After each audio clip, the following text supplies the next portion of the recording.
ఆ segment politics డిఫరెంట్గా నడుస్తున్నాయి. అక్కడ ప్రతిపక్ష పార్టీకి ఓ ఎమ్మెల్యే ఎమ్మెల్సీ ఉన్నా అక్కడ మాత్రం ఓడిపోయిన అధికార పక్ష నేతే చక్రాన్ని తిప్పుతున్నారు. ప్రజలు తనను ఆదరించకపోయినా నియోజకవర్గంలో మాత్రం ఆయన పెత్తనమే నడుస్తోంది. ముఖ్యమంత్రికి సన్నిహితుడు కావడంతో పోలీస్ శాఖ మొదలుకొని అన్ని శాఖ అధికారులు ఆయన మాటే భేదవాక్కు అన్నట్లుగా పనిచేస్తున్నారట. ఇంతకీ ఎవరా నేత, ఏదా నియోజకవర్గం?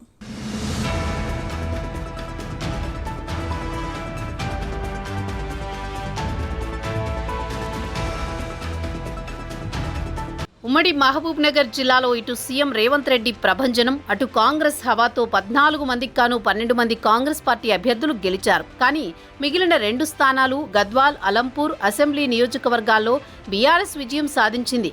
ఏఐసీసీ కార్యదర్శి సంపత్ కుమార్ మొన్న జరిగిన అసెంబ్లీ ఎన్నికల్లో కాంగ్రెస్ పార్టీ తరపున అలంపూర్ నుంచి పోటీ చేసినప్పటికీ ఆయనకు కాలం కలిసి రాలేదు. సంపత్ కుమార్ను దురదృష్టం వెంటాడిందని చెప్పక తప్పదు.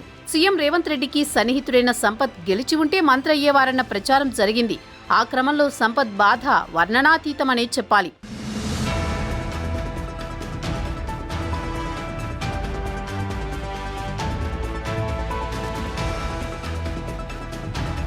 అలంపూర్ నియోజకవర్గానికి చెందిన బీఆర్ఎస్ ఎమ్మెల్సీ చల్లా వెంకట్రామరెడ్డి ఎమ్మెల్యే విజయుడు కూడా కాంగ్రెస్లో చేరుతారని ప్రచారం జరిగినా అది జరగలేదు. వారు కాంగ్రెస్ పార్టీలో చేరుకపోవడానికి ప్రధాన కారణం ఏఐసీసీ కార్యదర్శి సంపత్ కుమార్నే అన్న ప్రచారం కూడా జోరుగానే సాగుతోంది. తనను ఓడించి మంత్రి పదవి పొందే అవకాశాన్ని జారవిడిచిన ఎమ్మెల్సీ చల్లా ఎమ్మెల్యే విజయుడు కాంగ్రెస్ పార్టీలో చేరితే తన హవా తగ్గిపోతుందని, అందుకే ఇద్దరి చేరికను సంపత్ కుమార్ వ్యతిరేకిస్తూ వారి రాకను అడ్డుకుంటున్నారన్న ప్రచారం జరుగుతోంది.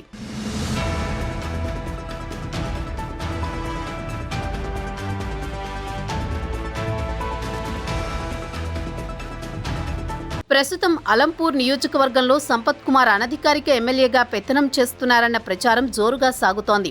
అన్ని శాఖల అధికారులు తాను చెప్పినట్లే వినాలని, తాను చెప్పిందే జరగాలని సంపత్ ఇప్పటికే హుకుం జారీ చేశారట. అందుకు తగ్గట్టుగానే ఏ అభివృద్ధి కార్యక్రమాలు జరిగినా గెలిచిన ఎమ్మెల్యే విజయుణ్ణి కాదని సంపత్ కుమార్ ముందుంటున్నారు. ఏఐసీసీ కార్యదర్శి హోదాలో తానే పార్టీ రాష్ట్ర నాయకులతో సంప్రదించి నియోజకవర్గానికి కావలసిన అభివృద్ధి పనులను తీసుకొస్తానని కార్యకర్తలతో చెప్తూ ఎమ్మెల్యేని డమ్మీ చేయాలని చూస్తున్నారంట.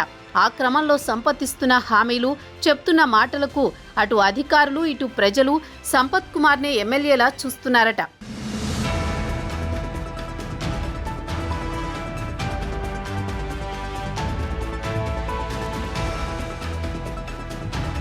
నియోజకవర్గంలో పోలీస్ శాఖను తన గుప్పెట్లో పెట్టుకునేందుకు సంపత్ స్కెచ్ గీస్తున్నారు. అందులో భాగంగా నియోజకవర్గంలోని ఎస్ఐలు, సీఐలుగా తన అనుయాయులకే పోస్టింగులు ఇప్పించుకుంటున్నారట. ఇలాగే నియోజకవర్గంలోని ఇతర ముఖ్య అధికారులు కూడా తన కనుసన్నల్లోనే పనిచేసేలా చూసుకుంటున్నారు. ఇక తన ముఖ్య అనుచరులకే నామినేటెడ్ పదవులు ఇప్పించుకుని పార్టీలోనూ తన హవానే కొనసాగిస్తున్నారు.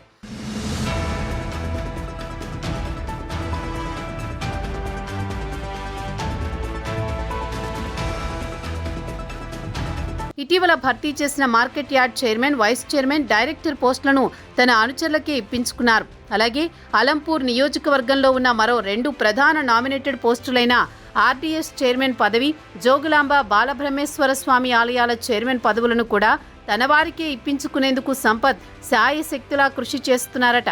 మొత్తం మీద ప్రోటోకాల్ ప్రకారం ఏ పదవి లేకపోయినా సంపత్ హవా చూస్తూ ముక్కున వేలేసుకుంటున్నారట అందరూ.